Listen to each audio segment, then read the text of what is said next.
अस्सलामुअलैकुम वरहमतुल्लाहि वबरकातुहू। कक्षा 8। मुझे आशा है कि आप सब कुशल होंगे और अपने घर पर रहकर अध्ययन कर रहे होंगे। मैं जो आपको पढ़ाती चल रही हूँ, जो पिछली कक्षाओं में मैंने आपको पढ़ाया है, वो सब पढ़ते रहिएगा। किसी भी चीज़ को छोड़िएगा नहीं और अपना अध्ययन सभी विषयों का जारी रखिएगा। तो इससे पहले वाली कक्षा में हम लोगों ने कविता पढ़ी थी और उस कविता के माध्यम से हमने देखा था कि प्रकृति किस प्रकार से इस धरती को सुंदरता प्रदान करती है। और ये जो धरती है उसकी सुंदरता प्रकृति के जितने भी साधन हैं, जैसे चाँद, सूरज, वृक्ष, नदियाँ आदि, ये बढ़ाते रहते हैं और अथक कार्य करते हैं। चिरकाल से मतलब हमेशा से, जिस दिन से पृथ्वी अस्तित्व में आई है तब से लेकर आज तक ये अपने काम में लगे हुए हैं, बिना रुके अथक कार्य कर रहे हैं, जिसके माध्यम से हम ये सीखते हैं या हमें ये संदेश मिलता है या कवि द्वारा हमें ये संदेश दिया गया है कि हमें भी अपने जीवन में बिना रुके अपने कार्यों को पूरे परिश्रम और लगन के साथ करते रहना चाहिए, ना कि उनसे घबराकर उन्हें छोड़ दें या कुछ और ना कर सकने की स्थिति में हम परेशान हो जाएं, उस कार्य को ना करें या करना रोक दें। तो उससे बेहतर ये होता है कि हम अपने कार्यों को परिश्रम के द्वारा अपने हिम्मत से करते रहें। तो चलें, हम लोग आज ये पाठ शुरू करेंगे। पाठ 5, मंझले भैया। तो मंझला आप समझते हैं क्या होता है मंझले का अर्थ? मंझला अर्थात बीच का। जैसे मान लीजिए 3 भाई या 3 भाई बहन हैं, तो जो सेकंड दूसरे नंबर पर होगा उसे कहते हैं मंझला। तो इस पाठ का नाम क्या है? मंझले भैया। तो चलें, आज हम इस पाठ को पढ़ेंगे और इस कहानी को पढ़कर देखेंगे कि इस कहानी में क्या दिया गया है या ये कहानी हमें किस प्रकार का संदेश देती है। तो मैं पढ़ रही हूँ, आप सुनिएगा। कड़ाके की सर्दी वाली शाम थी। पिछले दिन बारिश हुई थी। इससे बदन में सुई सी चुभने वाली सर्दी लग रही थी। आकाश में पूरा चांद दिखाई दे रहा था। चांदनी चारों ओर फैली हुई थी। एकाएक मेरा दोस्त इंद्र मेरे पास आया और बोला, नाटक देखने चलेगा? मैं नाटक के नाम से ही उछल पड़ा। इंद्र ने कहा, चलना है तो कपड़े बदलकर जल्दी मेरे घर पर आ जा। 5 मिनट के बाद मैं ऊनी चादर लेकर निकल पड़ा। नाटक देखने के लिए रेलगाड़ी से जाना पड़ता था। मैंने सोचा इंद्र की बैलगाड़ी से शायद स्टेशन तक जाना होगा, इसलिए जल्दी आने के लिए कह गया है। मतलब इंद्र कोई नाटक देखने जा रहा है और वो जगह इतनी दूर है कि उन लोगों को ये लग रहा है कि हम रेलगाड़ी से जाएंगे। इंद्र ने कहा, नहीं, नाव से चलेंगे। यह सुनकर मेरा हौसला पस्त हो गया, क्योंकि धारा के बहाव के विपरीत जाने में देर होगी। धारा का बहाव मतलब जो पानी का बहाव होता है, जिस रुख होकर पानी, जिस ओर पानी बह रहा होता है, अगर हम उसके उल्टी दिशा में जाएं तो उससे कहेंगे विपरीत। विपरीत का अर्थ होता है उल्टा, ठीक है। तो वही ये सोच रहा है कि पानी के बहाव, हमें जिस तरफ जाना है, जिस दिशा की ओर जाना है, उस दिशा में पानी का बहाव नहीं है, और पानी के बहाव के उल्टी दिशा में जब हम नाव को खींचेंगे तो हमें अधिक समय लगेगा, ठीक है। तो क्योंकि धारा के बहाव के विपरीत जाने में देर होगी, शायद ही समय पर पहुंच सकें, इंद्र ने कहा, फिक्र मत करो, हवा तेज है, देर नहीं होगी। मेरे मंझले भैया कलकत्ता, अब कोलकाता, यानी जैसे पहले हम कलकत्ता कहते थे उसे अब हम कोलकाता कहते हैं।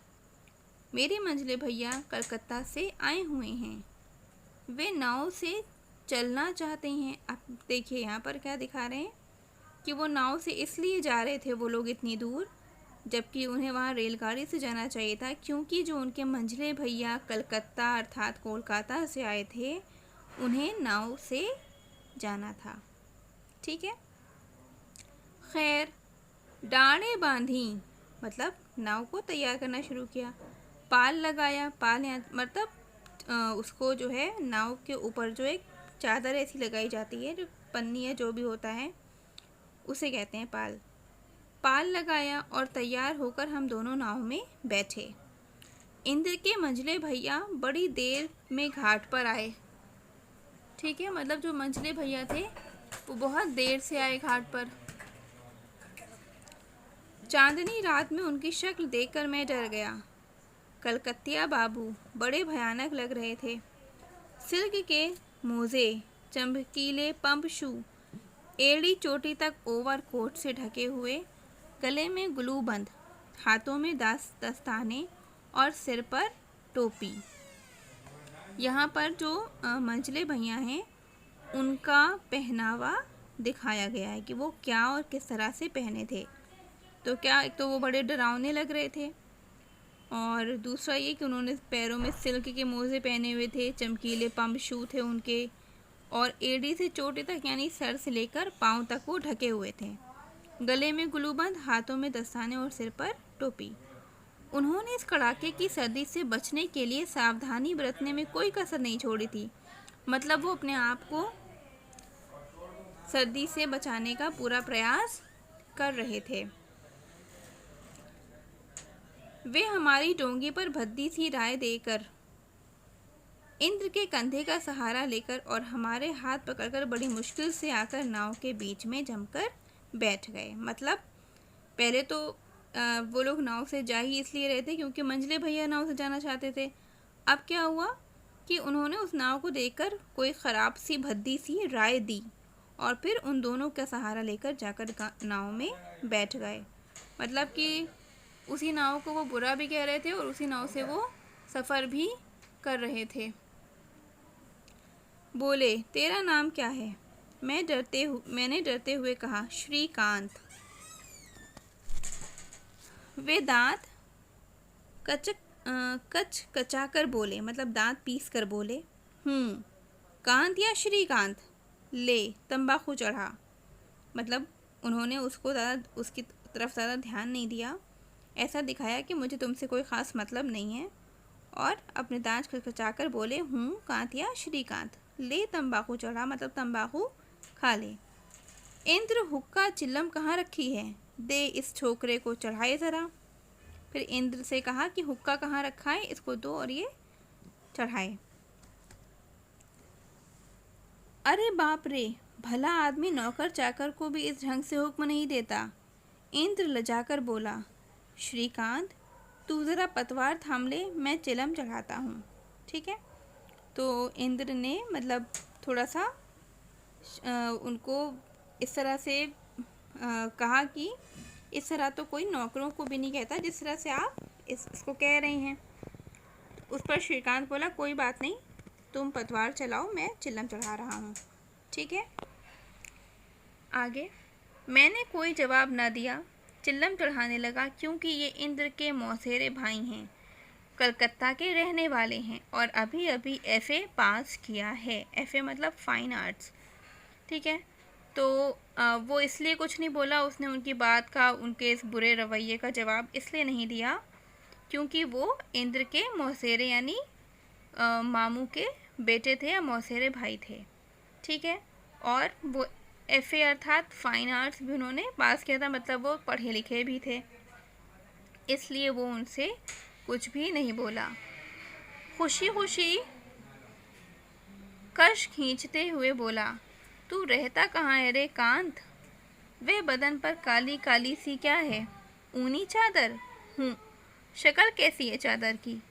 तेल की बू के मारे भूत भाग खड़ा हो। तख्ता चुभ रहा है, उसे बिछा दो मैं बैठूं। उसे बिछा दे तो बैठूं। मतलब वो साथ में जा भी रहे थे और जो है इसकी श्रीकांत की बेइज्जती भी कर रहे थे। कैसे? उसकी चादर को बुरा कह रहे थे और उन्हें उसकी चादर इतनी बुरी लगी कि उससे कहते तुम इस चादर को बिछा दो, मैं इस पर, जिस चादर को वो ओढ़े हुआ था वो उस चादर पर बैठने की बात कह रहे थे। अर्थात वो श्रीकांत को नीचा दिखाने का प्रयास कर रहे थे। मैं दे रहा हूँ मंझले भैया, मुझे ठंड नहीं लग रही है, लो। कौन बोला? इंद्र। ठीक है, इंद्र को लगा होगा कि ये थोड़ा ज़्यादा हो रहा है, ये ज़्यादा मंझले भैया कुछ ज़्यादा बोल रहे हैं, कहीं श्रीकांत को बुरा ना लग जाए या श्रीकांत कुछ कह ना दे। तो इंद्र बोला, मैं दे रहा हूँ मंझले भैया, मुझे ठंड नहीं लग रही है, लो। कहते हुए इंद्र ने अपना अलवान जल्दी से उनकी ओर फेंक दिया। उन्होंने समेट कर उसे बिछाया और आराम से बैठकर हुक्का पीने लगे। ठीक है, मतलब उन्हें कोई फ़र्क नहीं पड़ता था कि कौन क्या कर रहा है, कौन किस तरह परेशान हो रहा है मेरी वजह से। उन्हें जो अच्छा लग रहा था वो कर रहे थे। जाड़े की गंगा ज़्यादा चौड़ी ना थी। आधे घंटे में डोंगी उस पार जा पहुंची, लेकिन उसी समय हवा मंद हो गई। इंद्र ने व्याकुल होकर कहा, बड़ी मुसीबत हो गई मंझले भैया, हवा धीमी पड़ गई, पाल तो बेकार हो गया। ठीक है, मतलब अभी तक तो हम लोगों ने पढ़ा था ना पीछे पहले कि पानी का बहाव विपरीत दिशा में होने के कारण जाना मुश्किल था, लेकिन इंद्र ने क्या बताया था कि हवा तेज़ है जिससे हम आराम से पहुंच सकते हैं। लेकिन अब हवा भी मंद हो गई, मतलब हवा भी धीमी हो गई, तो नाव का आगे बढ़ना थोड़ा मुश्किल हो गया। मंझले भैया ने झट से कहा, इस छोकरे से कहो डांड चलाए। कलकत्ता निवासी अपने मंझले भैया के तजुर्बे पर इंद्र ज़रा हंसा और बोला, डांड? किसी की मजाल नहीं कि ऐसे उल्टी धारा में चले, हमें लौटना पड़ेगा। मतलब मंझले भैया ने कहा कि इससे कहो ना कि एक आगे बढ़ने का प्रयास करे, आगे बढ़े। तब उन लोगों ने उनसे कहा कि ऐसी उल्टी धारा में जब हवा भी ना हो तो आगे बढ़ना मुश्किल होता है, हमें यहाँ से वापस जाना ही पड़ेगा। ये सुनते ही मंझले भैया बिल्कुल जल भुन उठे और कहने लगे, फिर मुझे ले क्यों आया रे? जैसे भी हो ले ही चलना पड़ेगा, मुझे वहाँ हारमोनियम बजाना है, बार बार कहा है उन लोगों ने। ठीक है, मतलब ये वहाँ जा रहे थे, जो नाटक देखने जा रहे थे, वहाँ इन्हें हारमोनियम भी बजाना था, जिस कारण ये वहाँ जाने के लिए परेशान थे। इंद्र ने कहा, उनके पास हारमोनियम बजाने वाला है, तुम नहीं भी बजाओगे तो उनका हर्ज नहीं होगा। हर्ज नहीं होगा? सत्तू खाने वालों के इलाके का आदमी हारमोनियम बजाएगा, चल जैसे बने ले चल। ये कहकर उन्होंने जिस ढंग से मुंह फुलाया, उसे देखकर मेरे बदन में आग लग गई। कौन कह रहा है? ये श्रीकांत ये सब कह रहा है कि उनके जो नखरे थे वो थोड़ी थोड़ी देर बाद बढ़ते ही जा रहे थे। वो उस विपरीत धारा में भी बिना हवा के वहाँ जाने के लिए तैयार थे और उनको वहाँ जाना ही था। इंद्र की मुसीबत के बारे में सोचकर मैंने धीरे से कहा, इंद्र रस्सी खींच कर ले चलें तो? बात खत्म करते ही मैं चौंक उठा। मंझले भैया ने दांत भींचकर कुछ इस प्रकार मुंह बनाया कि उनकी वह सूरत मुझे आज भी याद है। बोले, खींचो रस्सी, जानवर ही की तरह क्यों बैठे हो? ठीक है, मतलब इंद्र ने उनको थोड़ा सा उनकी बात को ख़त्म करने के लिए या उनको ये समझाने के लिए कि हम इस तरह से नहीं जा सकते, ये कहा, जिस पर वो नाराज़ हो गए। उसके बाद कभी इंद्र और कभी मैं रस्सी खींचकर आगे बढ़ने लगे, कभी ऊंचे कगार पर से तो कभी नीचे उतरकर। हम दोनों बर्फ़ से ठंडे पानी के किनारे किनारे बड़ी तकलीफ़ से चलते रहे।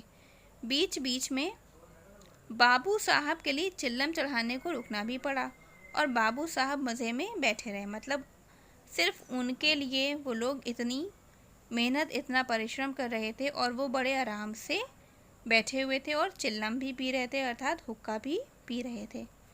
रत्ती भर भी हमारी मदद नहीं की, मतलब रत्ती भर मतलब थोड़ी सी भी। इंद्र ने एक बार उन्हें ज़रा पतवार थामने के लिए कहा तो बोले, मैं दस्ताना खोलकर इस कड़ाके की सर्दी में निमोनिया नहीं बुला सकता। मतलब उनको घूमने भी जाना था, उन्हें कुछ करना भी नहीं था और उनको ठंड भी लग रही थी। थोड़ी ही देर में एक आफत आ गई, एक आफत और आ गई। गंगा की मीठी मीठी हवा, गंगा मतलब गंगा नदी, गंगा की मीठी मीठी हवा से बाबू साहब को भूख लगने लगी और वो भूख भयंकर हो उठी। मतलब उनकी भूख कुछ ज़्यादा ही हो गई। इधर चलते चलते रात के 8 बजे का समय हो गया। नाटक 9 बजे शुरू होना था। बाबू साहब ने जब यह सुना कि नाटक की जगह तक पहुंचने में 11 बज जाएंगे तो बौखला उठे। 9 बजे तक तो बाबू साहब बेकाबू हो गए और बोले, क्यों रे इंद्र, इधर देहातियों की बस्ती नहीं है, कुछ खाने के लिए मिलेगा? तो मतलब कि उनको वो इतनी कठिनाई से, दूसरों को कठिनाई में डालकर नाटक देखने के लिए जाने के लिए परेशान थे। उन्हें नाटक देखने जाना ही था, वहाँ हारमोनियम बजाना भी था और वो कोई सहायता भी नहीं कर रहे थे, बल्कि आराम से बैठे हुए थे और बीच बीच में हुक्का चिल्लम के लिए इंद्र और श्रीकांत को परेशान भी कर रहे थे। और अब एक उन्होंने नई परेशानी बताई, क्या कि उनको ज़ोर की भूख लगी थी और वो चाहते थे कि वो लोग यहाँ कहीं देहातियों की बस्ती में रुकें और उनके खाने पीने का कुछ व्यवस्था, खाने पीने की कुछ व्यवस्था करें। तो अब तक हम लोगों ने इस कहानी में यही देखा कि जो मंझले भैया हैं वो बड़े ही नखरेलू हैं और वो अपने आप को बहुत ही अलग समझते हैं दूसरों से। तो इस प्रकार हमारी ये कहानी जो है वो मंझले भैया पर आधारित कहानी है, जो उनके चरित्र को दर्शा रही है कि उनका चरित्र किस प्रकार का था, उनका व्यवहार दूसरों के साथ किस तरह का था। वो दूसरों को परेशानी में, कठिनाई में डालकर खुद बड़े आराम से बैठे थे और वो ये समझ भी नहीं रहे थे कि उनकी वजह, उनके कारण दूसरे लोग किस तरह परेशान हो रहे हैं। तो ये पाठ अभी यहाँ पर पूरा नहीं हुआ है, अगली कक्षा में हम इस पाठ को पूरा करेंगे। आज मैंने जितना आपको बताया है, अभी आप इतना इस पाठ को पढ़िए और देखिए आगे इतने पाठ को आप खुद पढ़िए और समझेंगे। फिर हम अगले कक्षा में हम देखेंगे कि इस पाठ में आगे क्या हुआ, इस कहानी में मंझले भैया ने किस प्रकार से और सबको परेशान किया और किस तरह वे अपनी गलती को समझे। तो अब आप इसको पढ़ लीजिएगा, जितना मैं पढ़ा रही हूँ इतना आप पढ़ के रखिएगा। अगली कक्षा में हम फिर से इस पाठ को शुरू करेंगे। तो तब तक आप अपना ध्यान रखिए, खुश रहिए, पढ़ाई करते रहिए और कुछ भी परेशान होने की ज़रूरत नहीं किसी भी चीज़ के लिए। बस अपना ध्यान अपनी पढ़ाई में लगाइए और जो भी मैं आपको प्रश्न उत्तर वगैरह करवा रही हूँ वो सब करते चलिए। ठीक है, चलिए कक्षा यहाँ पर समाप्त होती है। आप लोग अपना ध्यान रखिए। अस्सलामु अलैकुम वरहमतुल्लाहि वबरकातुहू।